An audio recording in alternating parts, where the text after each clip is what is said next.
ببین عزیزم، چون هم استرس داری هم یه سری چیزا خیلی زود یادت میره، 100% ADHD داری. دفعه قبل که دیدمت یه مقدار خوشحالتر بودی، الان چرا ناراحتی؟ چند شخصیتی داره؟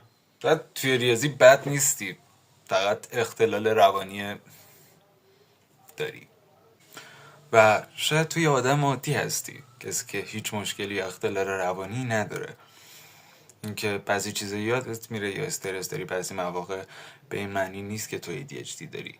اینکه توی ریاضی خوب نیستی شاید فقط توی ریاضی خوب نیستی، شاید اینکه بعضی وقتا حالت خوب نیست حتما افسردگی نداشته باشی، یا شاید بعضی وقتا که مودت تغییر میکنه دچار بیماری چند شخصیتی نیستی. من این ریلز رو آپلود نکردم که لایک، شیر، ویو و کامنت بخورم،